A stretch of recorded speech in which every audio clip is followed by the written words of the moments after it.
que incluye el nuevo plan de clasificación y retribución de los empleados del gobierno de Puerto Rico. Por demasiado tiempo, nuestros servidores públicos han laborado sin aumentos de sueldo ni oportunidades de crecimiento profesional. Además, durante las pasadas décadas, en las que el gobierno enfrentó dificultades fiscales, se eliminaron y congelaron plazas y se ofrecieron ventanas de retiro, lo cual propició una reducción de más de cerca del 25% de los empleados del gobierno. Esto, en muchas ocasiones, produjo la pérdida de empleados con pericia en varias agencias, redujo el número de empleados en diversas áreas y causó que los empleados que permanecieron tengan que aumentar sus tareas sin la debida compensación. Más aún, en casos extremos, el gobierno tuvo que contratar empresas para hacer labores gubernamentales que cuestan más y no propician el traspaso de conocimiento al personal de las agencias. Como parte de mi programa de gobierno, he insistido que esto no es costo efectivo, que impide la eficiencia gubernamental que nuestro pueblo merece y no es justo para nuestros servidores públicos. Son nuestros servidores públicos los que laboran por nuestra gente todos los días, los que les responden al pueblo, los que nos ayudan a implantar la política pública y los que llevan la carga para darle un gobierno eficiente y de excelencia a Puerto Rico. Por eso, esta reforma y el plan de clasificación y retribución que ha sido desarrollado por la Oficina de Administración y Transformación de los Recursos Humanos, o ATRH por sus siglas, son esenciales para lograr una fuerza trabajadora en el gobierno debidamente motivada, adiestrada y justamente compensada. El plan con el cual la Junta de Supervisión ha colaborado con nuestro gobierno incluye mejorar las estructuras organizacionales en las agencias, uniformar y regular el reclutamiento de personal, aumentar las oportunidades de desarrollo profesional y mejorar la compensación de los servidores públicos para que sean competitivos en el mercado laboral de Puerto Rico. Como saben, desde el comienzo de mi gestión comenzamos a trabajar para lograr implantar esta iniciativa. El pasado año logramos que la Junta de Supervisión la incluyera en el plan fiscal del gobierno e identificamos los fondos en el presupuesto que está ahora vigente para comenzar este plan piloto, para el cual hemos estado trabajando por los pasados 9 meses. Una vez esté implantado en su totalidad, este nuevo plan de clasificación y retribución incorporará a los empleados de 65 agencias gubernamentales a partir de enero del 2023, para lo cual se han asignado los fondos también en el próximo presupuesto. El proyecto piloto, que es efectivo desde el pasado 1 de abril, incluye un grupo de 156 empleados de las 2 agencias que manejan las finanzas públicas y sus salarios fueron impactados. 48 empleados de la Oficina de Gerencia y Presupuesto y 108 del Departamento de Hacienda. Los ajustes salariales se hicieron con efectividad del 15 de abril. Los cambios son el producto de una nueva estructura organizativa que se realizó de forma individual en cada agencia, atemperando las funciones del personal a las necesidades reales del gobierno. Los cambios se enfocaron en las áreas críticas como lo son finanzas, contabilidad y tecnología. Las 4 áreas principales de la reforma del servicio público que está en proceso y que, como dije, se implantará totalmente a principios del año que viene, son los siguientes. Primero, revisar, actualizar y rediseñar la estructura organizacional de cada agencia. Segundo, ajustar las escalas salariales para garantizar que el gobierno tenga un sistema de compensación basado en el mercado actual para que resulte en salarios atractivos, competitivos y justos para el personal del gobierno. Tercero, reglamentar, uniformar y estandarizar el proceso de reclutamiento de empleados en el sector gubernamental para asegurar que tengamos el talento con las destrezas adecuadas para cada puesto. Y ahora tendremos un portal centralizado con todas las posiciones disponibles en el gobierno. Cuarto, y último, diseñar un sistema de evaluación de empleados que apoye su crecimiento profesional y que asegure que se aprovechen sus destrezas y experiencia laboral. En cuanto al rediseño estructural, podemos destacar ejemplos de los cambios principales que se están llevando a cabo, tales como nuevas divisiones de trabajo más especializadas para lograr mayor enfoque y efectividad en las diferentes responsabilidades de cada agencia, roles y responsabilidades más claros para mejorar la supervisión de tareas y expectativas que hay para cada puesto, distribución de la carga de trabajo de forma más equitativa y nuevos programas de desarrollo profesional para la adquisición de destrezas necesarias para hacer el trabajo con excelencia. En cuanto a las escalas salariales, el proceso fue sumamente metódico. Se revisaron las funciones para asegurar que cada empleado tenga una clasificación correcta según las funciones actuales que realiza en la agencia. Se identificó el salario competitivo en el mercado laboral de Puerto Rico para cada clasificación.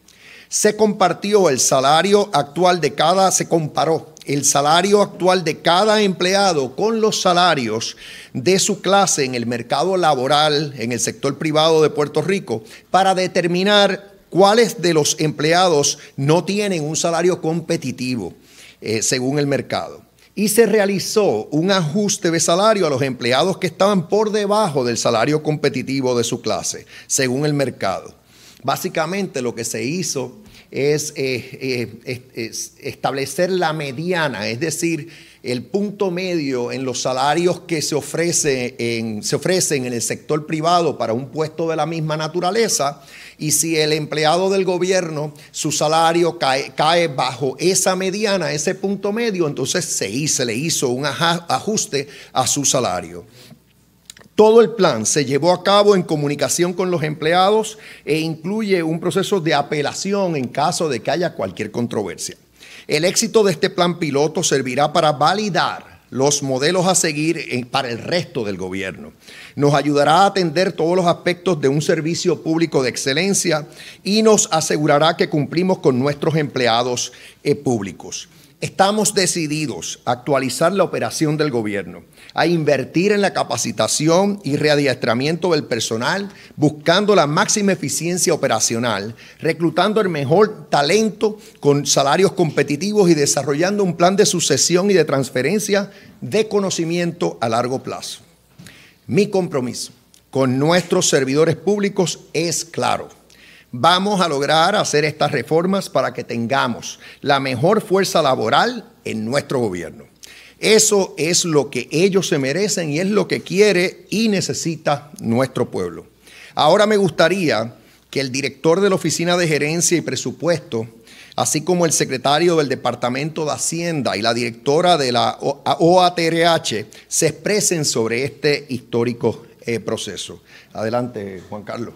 Bueno, sí, adelante. Muchas gracias, señor gobernador. Buenos días a todos.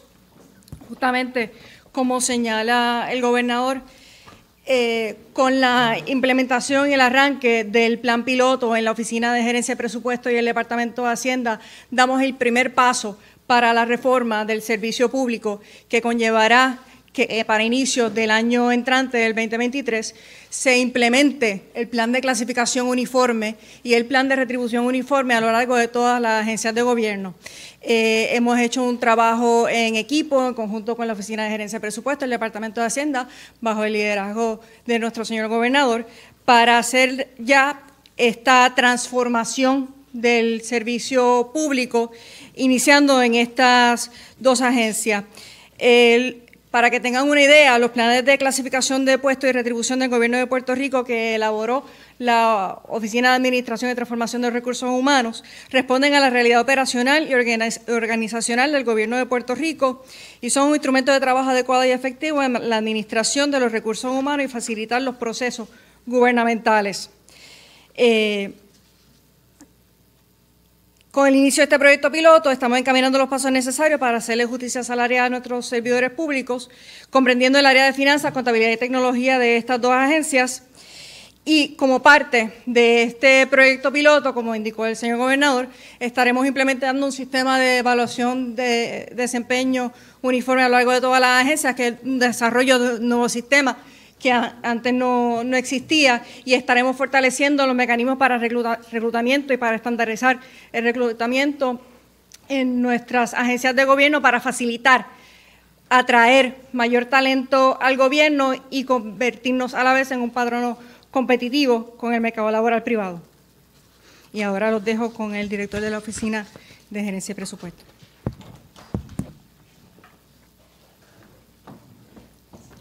Bueno, pues, muy buenas tardes a todos y muchas gracias. Gracias, señor gobernador. Quiero comenzar dándole las gracias a los empleados de la Oficina de Gerencia y Presupuesto que participaron en este proceso.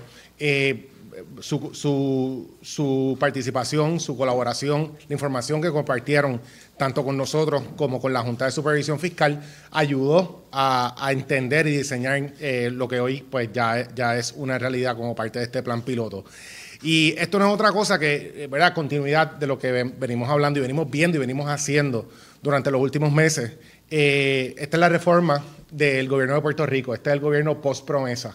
Llevamos 5 años ya hablando de ajustes, recortes, tratando de rectificar la casa. Pues ya nosotros estamos dando el paso afirmativo en la dirección correcta.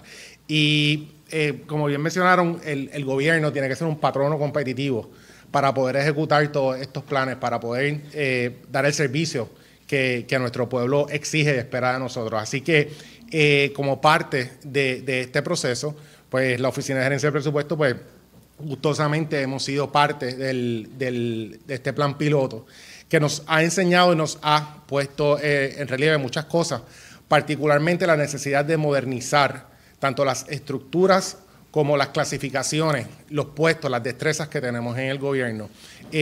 Precisamente por los años de austeridad y de controles, pues habíamos dejado de invertir en el gobierno como se supone, ¿verdad? Y uno de los mejores ejemplos es dentro de la Oficina de Gerencia y Presupuesto, vamos a estar creando una nueva área de gerencia pública, un centro de innovación. Estos son todos puestos nuevos que están entrando al gobierno.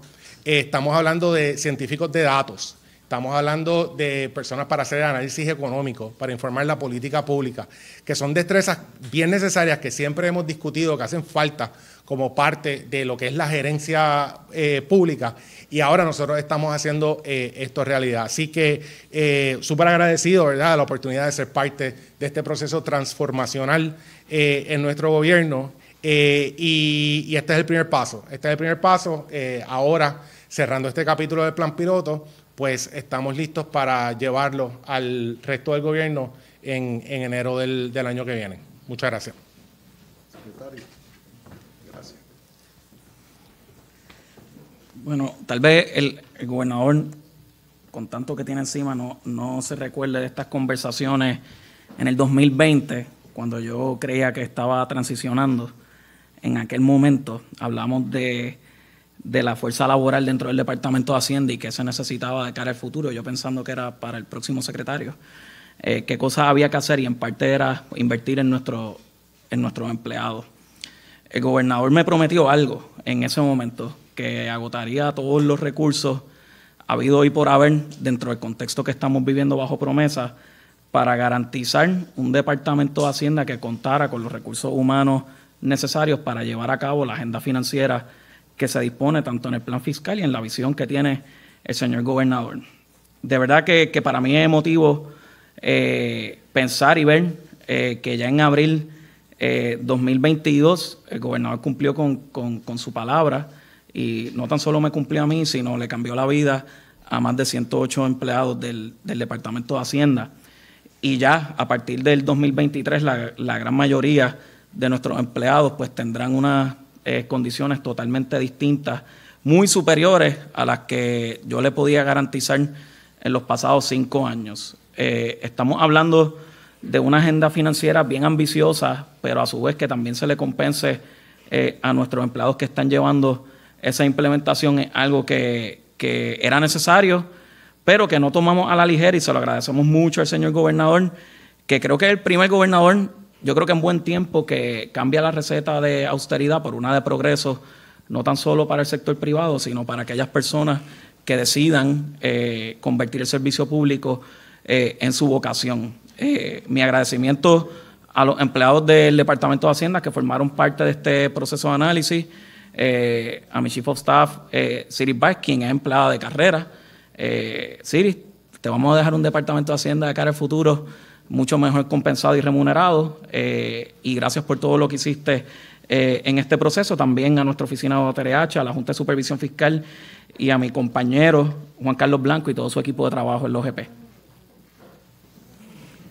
Muy bien, pues preguntas. Vamos a hacer 2 rondas de preguntas, una solo de este tema y luego atendemos preguntas de otros temas. De este tema, Telemundo. Señor gobernador, ¿cuál es el costo de esta transformación? Bueno, en esta primera fase, por supuesto. Bueno, yo iba a hablar de la transformación total y después en cuanto a esta fase le doy la palabra a Juan Carlos Blanco. En cuanto a la transformación total, es decir, el tener un nuevo plan de clasificación y retribución para todas las agencias del gobierno central, el impacto fiscal que eso va a tener para el próximo año fiscal, comienza en enero, o sea que estamos hablando de enero a julio, son $66 millones. Para un año fiscal total, o para la totalidad de año fiscal en año fiscal, son $132 millones, que es el impacto que esto tiene.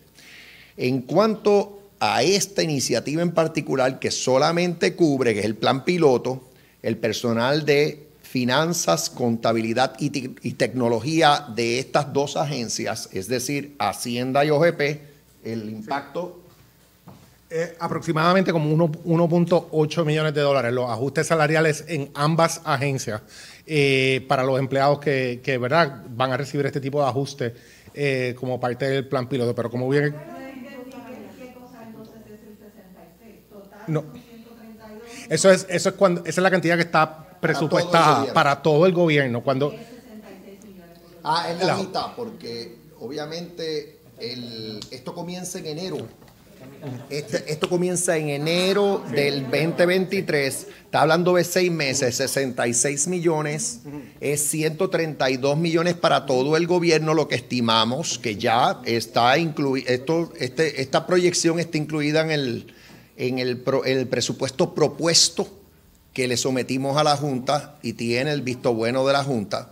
Pero ahora el dato que dio Blanco es que para estos empleados en particular que comenzaron a recibir el ajuste salarial el 15 de abril, el impacto es de alrededor de 1.8 en Hacienda y 600 1.8 millones en Hacienda y 600,000 en OGP, así que es 2.4 millones de dólares anuales. El impacto que tiene este ajuste. Alguien preguntó y la contesto rápido, aunque fue así fuera de turno, pero ¿y cuál es el impacto por empleado? Eso varía porque como yo expliqué ya, lo que se hizo fue que se hizo como un estudio de mercado. Se vio cuánto está pagando el sector privado por una plaza en particular, por un tipo de trabajo en particular, y se estableció la mediana, es decir, el punto medio entre el salario más alto en el sector privado y el salario más bajo en el sector privado para esa plaza en particular, vamos a decir contable. Y entonces eso es lo que se comparó con lo que estaba ganando la persona. Si la persona en el Departamento de Hacienda estaba ganando una cantidad menor a la mediana en el sector privado, se hace el ajuste.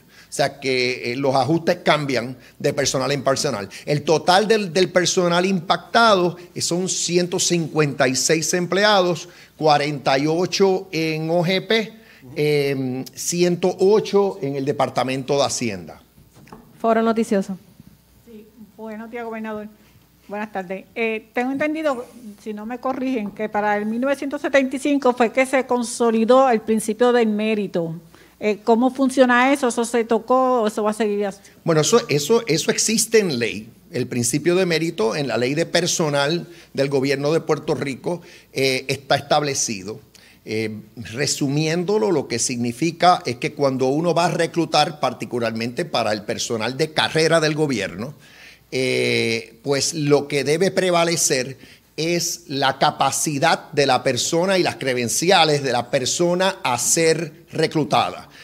No así cualquier otra consideración. Para el personal de carrera, por ejemplo, la cuestión político-partidista no debe ser motivación para estar reclutando a alguien a un puesto de carrera en el gobierno. Ese principio de mérito se debe aplicar en todas las agencias que reclutan en el gobierno. Pero la OATRH es la agencia que tenemos ahora en el gobierno central para asistir a todas estas agencias en ese proceso. Hoy anunciamos que estamos iniciando un portal cibernético, o sea, en la red del Internet, para facilitar todo este proceso, para que sea más fácil, por ejemplo, para las personas enterarse de que el Departamento de Hacienda está haciendo una convocatoria para puestos de contable en Hacienda.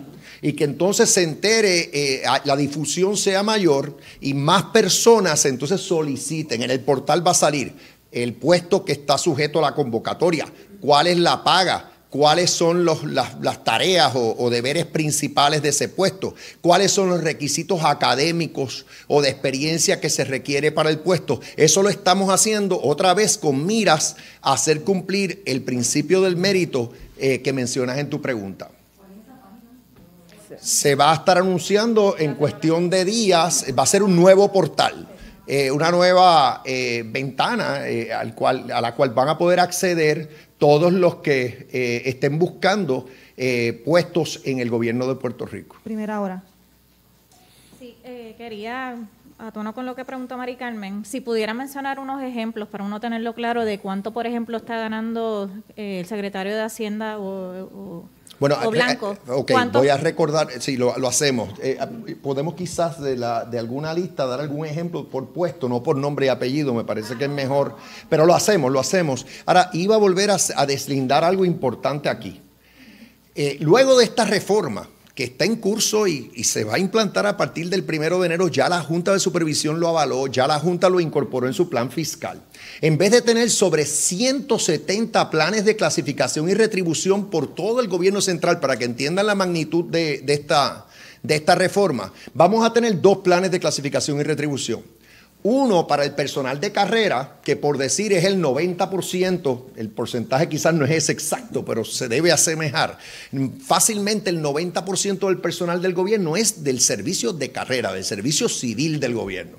Y el 10% máximo es personal de confianza. Pues vamos a tener 2 planes de clasificación y retribución. Uno para el personal de carrera, y ahí van a estar todas las agencias incorporadas de la rama ejecutiva, no corporaciones públicas, agencias, y uno para el personal de confianza. Y ahí se va a poder ver que, por ejemplo, qué gana un ayudante especial de un secretario. ¿Qué gana ahí estoy hablando confianza? ¿Qué ganan los secretarios? ¿Qué ganan los subsecretarios? ¿Qué ganan los directores de departamento? Entonces, eso estoy dando ejemplos de puestos de confianza. Los puestos de confianza usualmente son los puestos gerenciales en el gobierno, los que implantan política pública. Y en esos puestos que son de libre remoción, que es diferente, en esos puestos la persona está a discreción del titular de la agencia. Bien, pues la paga usualmente es mayor, no siempre, pero usualmente. En el puesto de carrera es diferente, porque en el puesto de carrera la jurisprudencia del Tribunal Supremo de Estados Unidos, pero también de Puerto Rico, establece de que el que ocupa un puesto de carrera tiene un derecho de propiedad sobre ese puesto. Y para poder ser removido del puesto, tiene que ocurrir un debido proceso. Y se le tiene que por lo menos darle una vista informal diciéndole, mire, tenemos la intención de despedirlo porque usted incumplió con sus deberes. Eso es lo que le aplica al personal de carrera, no así al personal de confianza. Entonces, este ejercicio es bien importante porque vamos a tener un solo plan de clasificación y retribución que va a establecer las tareas o la hoja de deberes para cada puesto. Va a establecer también la paga para cada puesto, que es como una escala. Y es un gran ejercicio. Hoy lo que estamos anunciando es que conforme a lo que la Junta nos pidió, comenzamos este proceso a manera piloto en estas 2 agencias, personal de contabilidad, finanzas y tecnología. Pero esto nos sirve ahora de modelo o de preparación por lo que vamos a hacer en el resto del gobierno. Ahora lo que vamos a hacer es extrapolar esto. si contesté. Entonces, lo otro sería dar algún ejemplo práctico de un puesto que sufrió un cambio. Importante, ¿verdad? Como parte de todo esto, el proceso es importante. Y sí quiero enfatizar unas cosas. Número uno, todo lo que estamos hablando hoy está debidamente presupuestado y está incluido en el plan fiscal. Así que estos son cantidades de dinero que ya están contempladas en nuestro presupuesto. Lo que estamos haciendo ahora es, ¿verdad?, distribuyéndola de acuerdo al plan que estamos ejecutando. Segundo, el plan originalmente estaba contemplado para hacer uno que se iba a implementar en 3 años. Luego de negociaciones con la Junta de Supervisión Fiscal, nosotros adelantamos la implementación, hacemos el plan piloto en estas 2 agencias y el resto del gobierno en enero del 2023. Así que logramos que se diera ese avance. Y tercero, la manera en que se determinaron los salarios de los empleados de carrera fue un proceso de análisis de mercado. Esto se trabajó junto a la Junta de Supervisión Fiscal, donde se hizo un estudio de lo que el mercado laboral dicta en Puerto Rico para estos tipos de puestos. Y lo que encontramos es que, por ejemplo, en el caso de la Oficina de Gerencia y Presupuesto, muchos de los empleados, el 80% de los empleados, estaban por debajo de lo que hubiese sido el salario competitivo, dependiendo de la escala donde está ese empleado. Te puedo hablar específicamente, un especialista de presupuesto en la Oficina de Gerencia y Presupuesto, habían distintos salarios, pero tenía algunos que estaban en aproximadamente $3,650. Ese puesto ahora va a pagar $5,589 mensuales, ¿verdad? Pero eso es en ese puesto en particular. El ejercicio que vamos a estar haciendo para el resto del gobierno va a ser exactamente lo mismo, el mismo proceso, ¿verdad? Porque, de nuevo, todo regresa a que el gobierno tiene que ser un patrono competitivo. Un patrono competitivo no puede ignorar la realidad del mercado en el que se encuentra. Así que, como parte de la determinación de lo que es el salario justo de estos empleos, necesariamente tenemos que hacer ese estudio de mercado. Mire, ¿y pudieran decir cuántos empleados aproximadamente son los que se van a impactar a partir del 2023 en esas 65 agencias? ¿Cuántos son? Sí, bueno. Estamos hablando de alrededor de 45,000 empleados que están comprendidos dentro de esa agencia, porque el Departamento de Educación, por ejemplo, está fuera de la Ley 8 y está siendo atendido de otra manera, como ya anunció. Ay, perdóname. Estamos hablando de alrededor de 45,000 empleados que van a ver sus nuevas clases. Ahora, a partir de enero, estoy sacando el Departamento de Educación, que es una agencia excluida y que ya se está atendiendo de otra manera, como anunció el gobernador hace unos meses atrás. Eso es la cantidad total que se va a ver impactado por la implementación del nuevo plan de clasificación. Y es bien importante resaltar que ahora mismo estamos atendiendo solamente el personal de carrera, que es justamente ese personal que ingresa al servicio público bajo el principio de mérito y sus áreas esenciales. Y de eso se trata esa reforma ahora mismo, de atender este personal de carrera que hace muchos años no veían revisadas sus hojas de deberes, no veían unos ajustes salariales competitivos para el trabajo que hacen. Así que estamos hablando de ese total de empleados comprendidos por los nuevos planes. Noticentro. Buen día. ¿Por qué se seleccionan estas 2 agencias inicialmente? Me habló de unos puestos que van a llegar a 5,000. Yo recientemente he entrevistado a empleados que llevan más de 10 años en el Departamento de la Familia, tanto en ATSEF, en ATSAM, y ellos me dicen que en una quincena pueden cobrar, el cheque se les queda en poco menos de $400. En el caso de ellos, ¿cuándo van a poder impactar todas las agencias? Sí, todas las agencias, y es de esperar que en el área del trabajo social, que ya se dieron, la Junta autorizó unas alzas salariales para los trabajadores sociales, precisamente para asistir al Departamento de la Familia en el proceso de reclutamiento de nuevos trabajadores sociales. Ese proceso de reclutamiento está en curso. Así que eso es lo que contestaría. O sea, porque fue exigencia de la Junta. Estas son las agencias que se ocupan de la contabilidad, de las finanzas del gobierno, y así ha sentido comenzar por estas agencias para tener al personal debidamente compensado a la hora de implantar el resto del plan. Originalmente, como dijo Blanco, el licenciado Blanco, la Junta quería que esto se hiciera en 3 años. Autoriza este plan piloto con miras a tardarnos 3 años en hacer el resto, pero nosotros insistimos y logramos de que se implante este nuevo plan de clasificación y retribución a partir de enero del año que viene.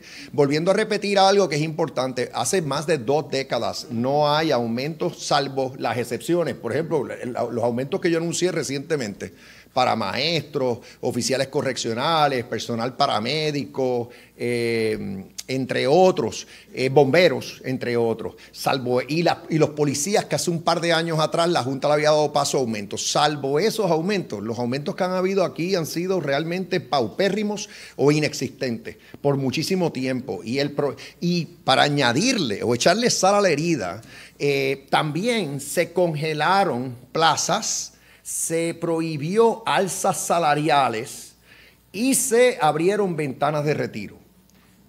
¿Qué sucedió? Que perdimos una cantidad enorme de personal, incluyendo personal con mucha experiencia y memoria institucional. Estamos hablando de 25% de reducción del personal en el gobierno desde alrededor del 2005 al presente, que estamos en el 2022. O sea, ese es el marco general y ahora lo estamos corrigiendo. Por fin vamos a empezar a corregir esta falta de personal capacitado en nuestras agencias y debidamente compensado, porque son ambas cosas. Se quedó una pregunta ya del tema y después tengo dos acá. Sí, se me quedó una del tema y es que si bien la Junta está avalando el plan de retribución y clasificación, también ha condicionado esto a que para diciembre tiene que estar todas las agencias cubiertas con el sistema de ponche digital. ¿Cómo va ese proceso? ¿Van a cumplir esa meta? Sí, eso va en curso y vamos a cumplir con esa meta. También la Junta quiere que se establezca un sistema de evaluación de desempeño y eso también está en curso para asegurarnos de que el personal tiene el debido adiestramiento, que se identifican sus áreas de crecimiento para que entonces haya un incentivo para hacer una carrera en el gobierno, entre otras cosas. Todo eso está en curso y lo vamos a cumplir. Tengo una pregunta por aquí de Cyber y luego WIPR. Nada, rapidito, ¿cómo quedó entonces el asunto de cuando un empleado de carrera pasa a confianza y le dan un diferencial? ¿Cómo va a quedar esa parte? Bueno, eso es algo, vamos a empezar, yo comienzo y después tú, Zaira, entras en el detalle.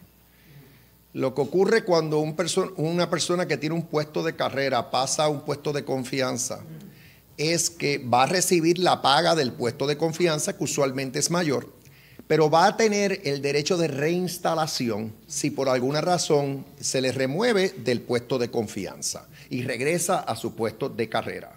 Existe la práctica de hacer pagos de los llamados diferenciales en el gobierno y eso es por diversos motivos y ahí pues le digo a la directora que entre en el detalle.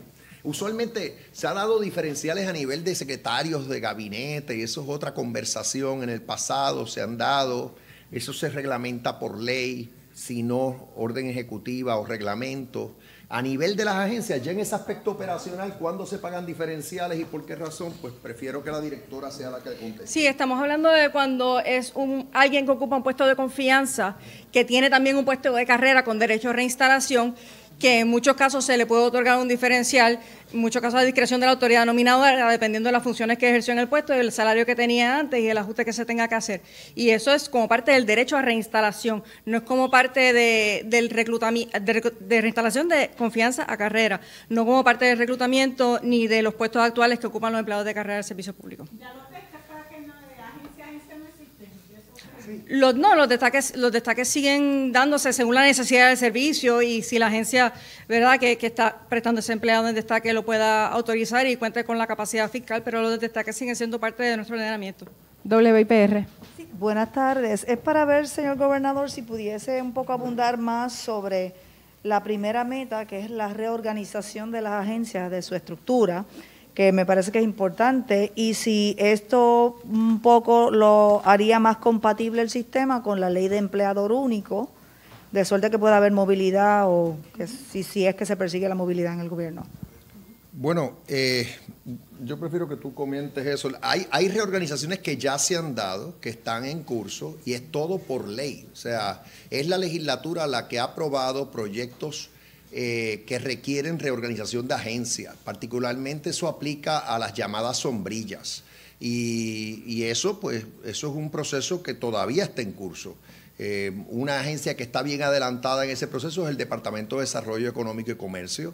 Otra que está bastante adelantada es el Departamento de Seguridad Pública, pero eso varía de agencia en agencia. Salvo ese tipo de reorganización que está requerida en ley, pues, si la directora quiere añadir otro tipo de reorganización que se esté dando, pues con mucho gusto. Sí, muchas gracias, señor gobernador. Pues justamente la Ley 8, que es la Ley del Empleador Único, lo que busca es maximizar los recursos humanos. Y con esta uniformidad que se le va a dar a los planes de clasificación, a los planes de retribución, precisamente buscamos que ya los empleados no sean empleados de X o Y agencia para fines de clase y fines de retribución, sino que todos estén de manera uniforme, si hacen las mismas funciones en los mismos puestos en las diferentes agencias de gobierno, porque ahora mismo se puede dar el caso de que un empleado de agencia A se quiera mover a agencia B porque paga un mayor salario y entonces pues agencia A se ve limitado al perder ese recurso. Y ahora no solamente estamos buscando uniformar para que no se dé esa competencia entre agencias, sino a su vez con los ajustes salariales que se hayan y los ajustes en escala salarial se pueda reclutar mayor personal en áreas importantes del gobierno para dar servicio. Si no hay más preguntas del tema, entonces vamos a comenzar a la ronda de otras preguntas. Los secretarios, si quieren, nos pueden acompañar acá para... Comenzamos con Telemundo. Pueden tomar asiento, sí. ¿Qué se va a hacer con el problema, con el autoexpreso que se ha caído al sistema, que las personas no han podido recargar? Anteriormente se había habido quejas de que los conductores les estaban llegando multas injustificadas. ¿Cómo se va a atender esa situación y cuándo finalmente se va a buscar otra compañía para administrar el auto? Bueno, en términos de lo que acaba de suceder, pues lo que se está haciendo es evaluando la situación, van a tomar las medidas que sean necesarias para restablecer el sistema lo antes posible, pero se le va a dar el tiempo necesario a las personas para recargar su cuenta. O sea, que nadie se va a perjudicar por la caída en el sistema. El vocero. ¿Cuándo va a cambiar la compañía? Bueno, eso ya se dio la directriz de que se proceda a un nuevo requerimiento de propuestas para cambiar la compañía. Entiendo que está programado para que ocurra o que se someta el requerimiento de propuesta en algún momento este verano. El vocero. Es cuestión de meses, a menos que haya alguna impugnación en los tribunales del resultado del requerimiento de propuesta. Si no hay impugnación, es cuestión de meses. El cambio se debe dar en cuestión de meses. El vocero. Sí, gobernador, quisiéramos saber si obviamente usted estuvo fuera del país con el apagón masivo y quisiéramos saber si de alguna manera usted va a reconsiderar, a cambiar, a enmendar o a cancelar el contrato con Luma o si esto se queda como está. Bueno, es que ahora lo importante es que se investigue a saciedad qué fue lo que ocurrió y por qué. Ya yo di las directrices para que así sea. Hay múltiples investigaciones en curso. La más importante desde mi punto de vista es la que va a estar llevando a cabo el negociado de energía. Hay que recordar que el negociado de energía es un ente independiente que regula a todas las entidades que participan del sector energético, es decir, regula y fiscaliza tanto a Luma como a la Autoridad de Energía Eléctrica. El negociado ya, el presidente del negociado ha anunciado que van a contratar un recurso externo independiente para llevar a cabo esa investigación. Y yo estoy seguro que en su momento, cuando se tengan los hallazgos, el negociado va a tomar las medidas que sean necesarias, las cuales incluyen, conforme a la Ley de Política Pública Energética, imponer sanciones, imponer multas. Eso no lo teníamos antes. Antes la autoridad estaba por la libre. Ahora tanto la autoridad como Luma están bajo el manto supervisor del negociado. El negociado puede multar a cualquiera de las dos entidades. El negociado también puede ordenar el que cualquiera de las dos entidades resarza los daños incurridos por terceros, por consumidores, abonados de Luma y la autoridad. Todo eso y más el negociado puede hacer. Así que no nos adelantemos, lo importante es que esto se investigue, como dije, a profundidad, y cuando se sepa exactamente qué fue lo que ocurrió y quién es el que es responsable, pues que se fijen, se tomen las medidas necesarias para que esto no se repita. Sí, una pregunta de seguimiento y una adicional que tengo. Usted entonces no entiende ahora mismo, en este instante con la información que usted tiene, usted no entiende que ese contrato haya que cancelarlo. Es que otra vez no sería responsable de mi parte tomar una acción de esa naturaleza sin tener hallazgos serios conforme a una investigación independiente como la que el negociado va a llevar a cabo. Cuando yo tenga ese tipo de información, entonces pudiera contestar una pregunta como esa, pero antes de eso sería una irresponsabilidad de mi parte. La otra pregunta es sobre el COVID y si usted va a tomar alguna medida adicional con el aumento que se ha reportado en los últimos días. En esta etapa de la pandemia, la mejor estrategia es enfocarnos en las medidas de prevención, en los refuerzos, en las pruebas y en los tratamientos. En eso es que estamos enfocados. Claro, hay una orden administrativa vigente emitida por el Departamento de Salud que requiere hoy día, a base de la positividad que estamos viendo a nivel isla, que en actividades multitudinarias, es decir, actividades de 1,000 personas o más, se exija el uso de mascarilla.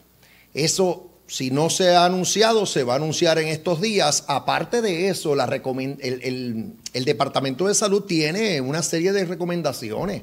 O sea, está recomendando que en espacios interiores se utilice la mascarilla, está recomendando que se eviten aglomeraciones innecesarias, que se mantenga el distanciamiento entre las personas, que la desinfección personal, todas esas medidas que han dado resultados en el pasado, el departamento continúa recomendando. De igual manera, el departamento está recomendando que cualquier persona que tenga síntomas se haga la prueba, ya sea casera o vaya a cualquier facilidad del propio departamento a hacerse la prueba, porque la detección temprana es bien importante. Tenemos los tratamientos monoclonales y antivirales para atender a las personas debidamente, evitar hospitalizaciones, pero eso depende de que la detección sea temprana, la persona busque ayuda de su médico de cabecera, primario, o vaya a cualquier dispensario médico para que se le atienda rápidamente y evitar, como dije, una hospitalización.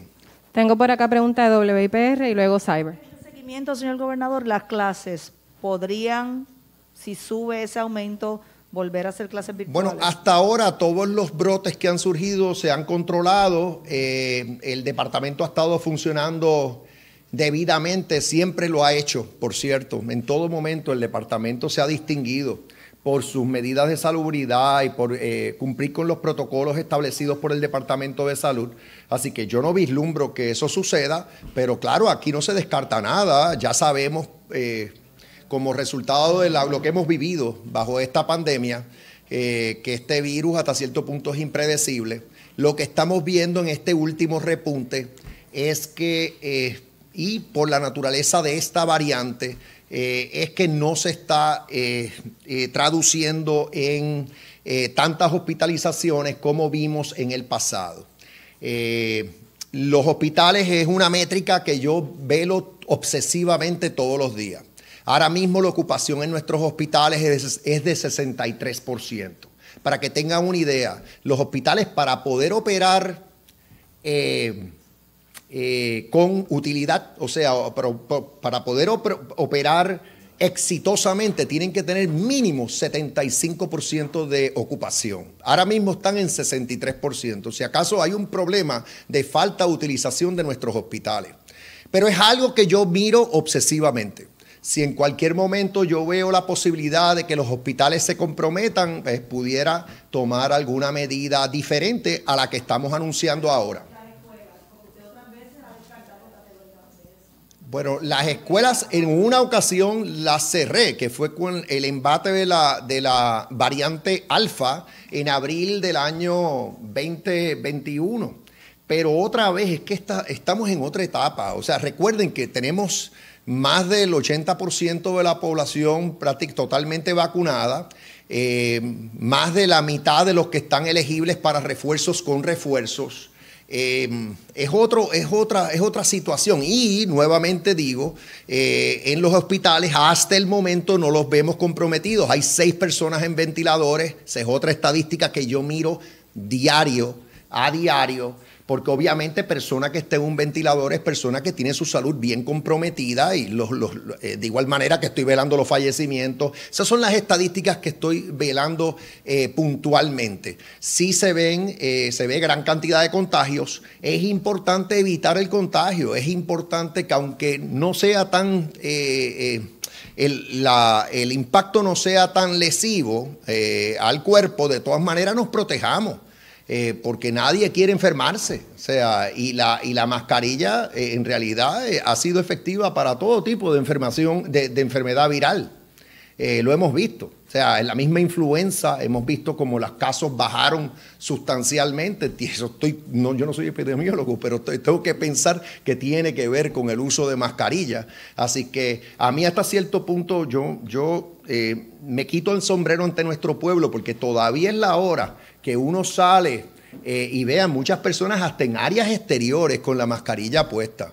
Ni hablar. Entonces también tengo que mencionar que hay comercios que por su propia iniciativa están exigiendo uso de mascarilla en sus predios.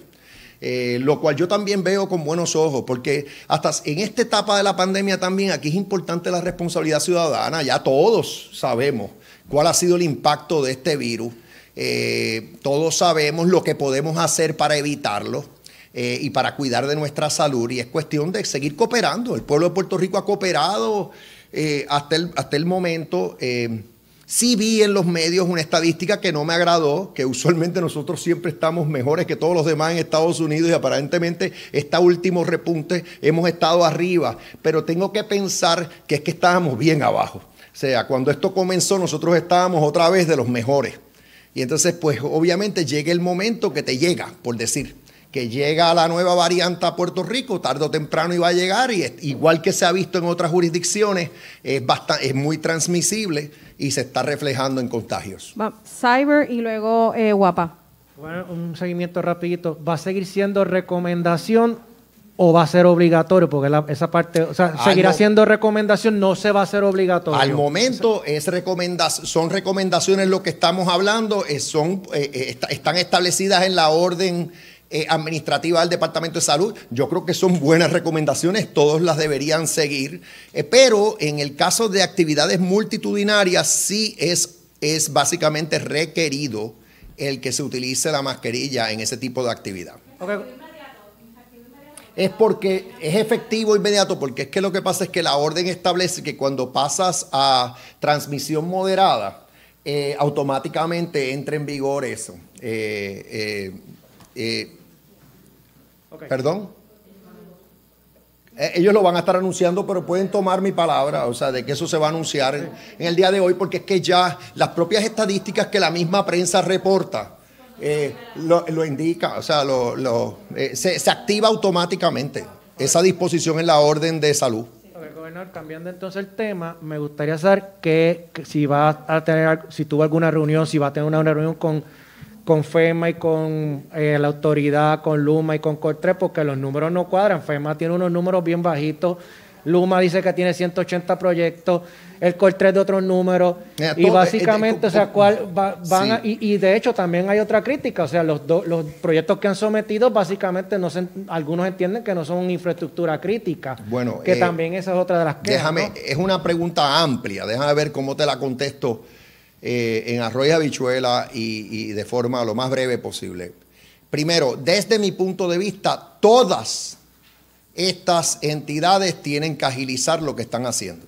Tienen que buscar la manera de agilizar la reconstrucción que está en curso en nuestro sistema energético. Cuando digo todas, me refiero a FEMA, Luma y Autoridad de Energía Eléctrica, las 3. Todas deben tomar cartas en este asunto para agilizar.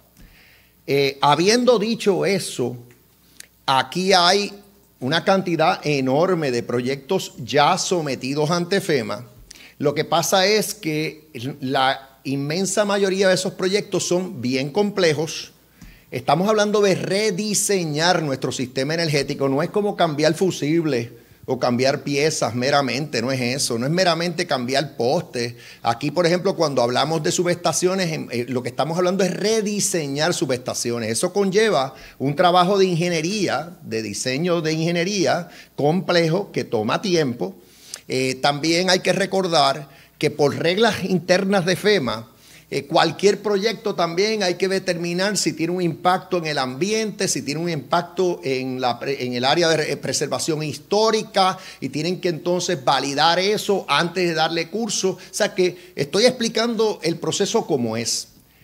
El compromiso de Luma conmigo desde hace meses atrás es que las obras de reconstrucción comiencen a más tardar en junio de este año. Y están en curso para que eso se logre. ¿Okay? Ahora mismo, ante FEMA, hay exactamente 24 proyectos pendientes de aprobación por FEMA y que ya está todos los diseños sometidos, lo que le llaman el scope of work, es decir, el ámbito el alcance de los trabajos está sometido. Lo que falta es que FEMA valide, apruebe. Son 24 exactamente, 16 de Luma, 8 de la autoridad. Hay 2 proyectos aprobados por FEMA al momento, si mal no entiendo la información que tengo.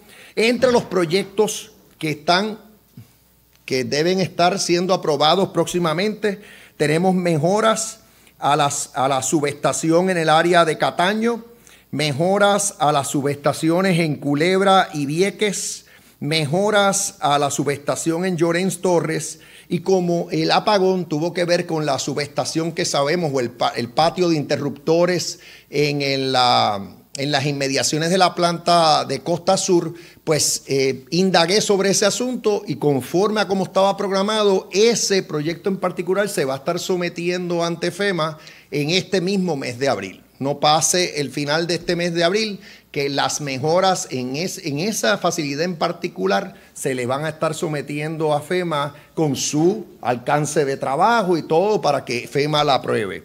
¿Qué más puedo indicar?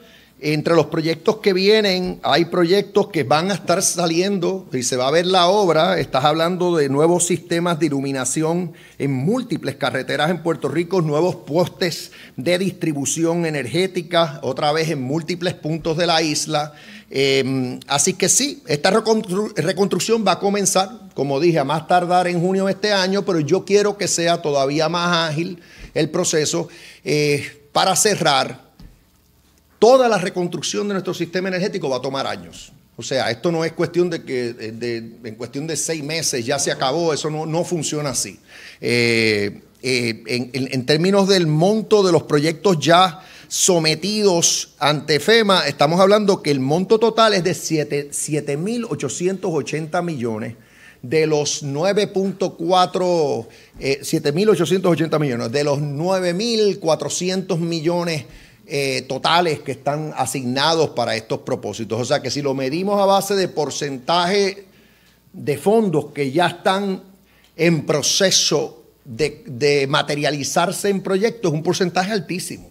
Ahora, otra vez, yo soy el primero que quiero que esto sea más ágil, con miras a que no se vuelva a repetir lo que vimos hace semana y media atrás.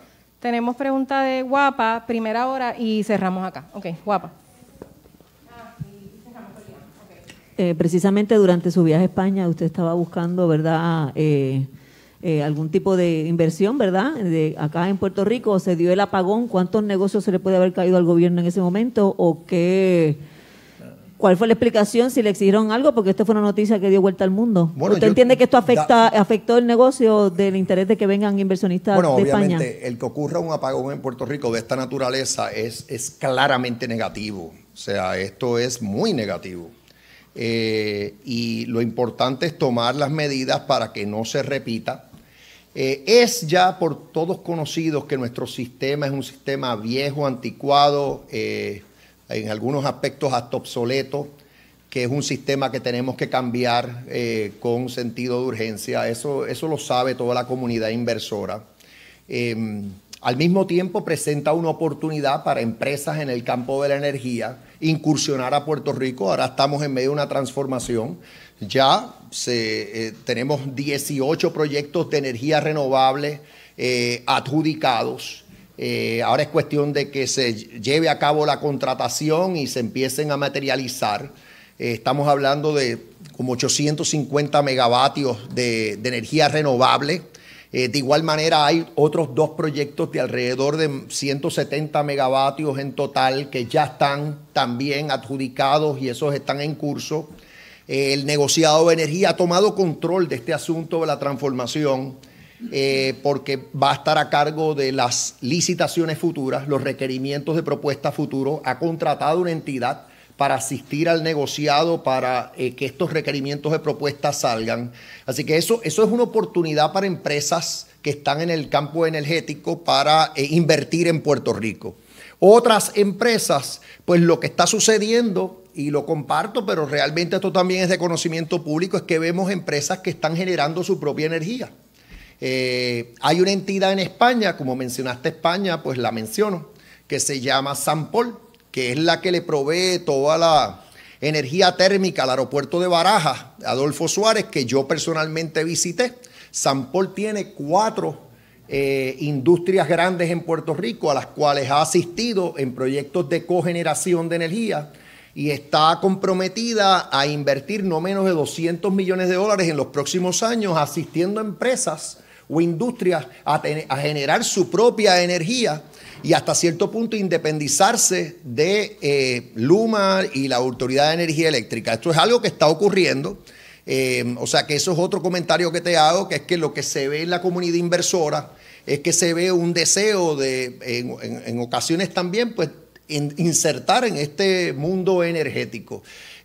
La misión, y vi que el secretario de Desarrollo Económico y Comercio dio un informe detallado del resultado de la misión hasta el momento. En medio de la misión, también por un aspecto de tu pregunta, yo llevé a cabo una conferencia de prensa internacional. Eso fue el jueves, precisamente, el día siguiente el apagón ocurre en la noche del miércoles, y el jueves yo tenía convocado a los medios europeos y se habló del tema. Y yo actualicé lo que estaba pasando y hasta cierto punto dije lo que acabo de decir, de que aquí estamos en medio de esta transformación energética, que es algo que va a tomar años y que obviamente lo que no queremos es que siga ocurriendo algo como lo que ocurrió. Eso fue, hasta cierto punto, es como una tormenta perfecta. Ocurrió esa avería en donde se genera más energía en todo Puerto Rico. Esas 2 plantas generan 1.200 megavatios, pueden generar 1.200 megavatios, eso es más de una tercera parte de toda la energía que se genera en nuestro sistema. Y cuando se inhabilitaron esas 2 plantas como resultado el incendio, básicamente se cayó el sistema porque se protegió el sistema para evitar daños permanentes en otras plantas en Puerto Rico. A mí personalmente me hubiera gustado que se restableciera ese servicio con antelación al tiempo que tomó. Y sé que en su momento, si no lo han hecho ya, entiendo que lo han hecho, pero lo deben seguir haciendo. Tanto Josué Colón como la gerencia de LUMA han explicado que lo que sucede es que cuando tú tienes que apagar una planta o se apaga una planta por razón de seguridad, no es tan fácil encenderla nuevamente. Es un proceso que te puede tomar fácilmente 12 horas, 8, 12 horas, y por esa razón iba en cadena. No todas pueden entrar al sistema a la misma vez y por eso es que esto se tardó tanto. Pero el detalle lo sabremos con la investigación, porque yo estoy realmente repitiendo lo que me han informado a mí los gerenciales de LUMA y de la autoridad, entre otros, pero eso se tiene que validar. Para eso es que esta es investigación. Porque aquí lo importante es que los peritos en esta materia validen qué pasó aquí y quién es responsable de esta situación, y de igual manera el tiempo que se tardó en restablecer todo el sistema. Primera hora. Sí, Mire, gobernador, es que quisiera una reacción suya al manejo del caso de la joven Eliani, la joven, ¿verdad?, de estatus migratorio no definido que... Sí, yo le tengo gran respeto al Departamento de Justicia. Como ustedes saben, yo fui secretario de Justicia y mi norma es no intervenir en casos en curso, investigaciones en curso, pero tengo que decir, a base de los reportajes que he visto en los medios, que ese caso, que en ese caso el departamento debe desistir de los cargos que radicaron, que aquí lo que hay que hacer es darle apoyo a esa dama, a la imputada. Hay que asegurarnos también que se le exija responsabilidad al padre del bebé, que todas las agencias que pueden aporten. Estoy hablando de el Departamento de Familia y sus dependencias, estoy hablando de el Departamento de Justicia, todas pongan de su parte. Tengo que elogiar a las entidades sin fines de lucro que han intervenido. Y la verdad que es un caso bastante penoso, muy penoso. Y le pregunto, ¿cuál es su opinión respecto a este lote de terreno que está localizado en Ensenada, en Guánica, y que, ¿verdad?, aparentemente está puesto a la venta por 15 millones bajo la promesa de que cambiará su zonificación? Ya la secretaria interina del Departamento de Recursos Naturales se expresó. El Departamento de Recursos Naturales se opone a cualquier cambio de esa zonificación. Al revés, quiere proteger la zona y hasta identificó la especie en extinción, que está en peligro de extinción, que está allí y que hay que proteger. Así que quien sea que está pensando en eso, que cambie de parecer, porque eso no va para ningún lado. Continuamos acá y culminamos entonces con Tele 11. Ok, yo tengo 3 preguntas, gobernador, sobre el tema del apagón. Usted acaba de mencionar que hasta que no se encuentren hallazgos serios, pues no tomaría alguna determinación respecto al contrato de Luma. Por ejemplo, hoy la UTIER hizo pública una carta que Josué Colón, de la Autoridad de Energía Eléctrica, le envió a Luma, haciéndole un recordatorio que tenía que entonces mantener estos interruptores. Por esto Luma cobra 58 millones adicionales a lo de su contrato y no cumplió. No se está fiscalizando en esta situación. No, pero vamos con calma. La pregunta dice algo que realmente no se puede decir en este momento. Hay que recordar, y aquí entra mi experiencia quizás como otra vez secretario de Justicia que fui. Hay que recordar, Luma ha dicho que sí, que dio el debido mantenimiento, lo dijo, salió en los medios de comunicación y explicó hasta cuándo se hizo el mantenimiento total, todos los mantenimientos menores que se llevaron a cabo. Si mal no lo leí en los medios, son 17 eventos de mantenimiento desde junio, cuando entra, hasta el momento del siniestro. Bien. O sea que ahí tú tienes esa carta en la que meramente reclama que haya mantenimiento, pero Luma por otro lado dice que lo ha dado. Veremos cuando se investigue esto y los peritos entren en el asunto y se hagan los hallazgos, entonces sabremos realmente quién tiene la razón. ¿Se le dio el mantenimiento adecuado? ¿Sí o no? Si no se le dio, yo estoy seguro que el negociador va a tomar cartas en ese asunto. Será imponiendo multas o lo que sea. Mencionas un presupuesto, ¿sabes quién aprobó ese presupuesto? El negociador de energía. Y el que vela porque el presupuesto se utilice debidamente, y si se excede, pues también toma cartas en el asunto, es el negociador de energía. O sea que yo lo que estoy diciendo no es que no haya voluntad para fiscalizar a Luma, es que el ente realmente, que bajo nuestra ley de política pública energética, tiene que estar fiscalizando, y lo ha estado haciendo, a Luma en todo momento igual, y de igual manera la Autoridad de Energía Eléctrica es el negociado. Y tiene la potestad de imponer multas, tiene la potestad de ordenar que se resarzan daños. Y eso es lo único que yo estoy diciendo. Estoy ciñéndome a la ley, a cómo esto es, al ordenamiento que tenemos, que antes no era así.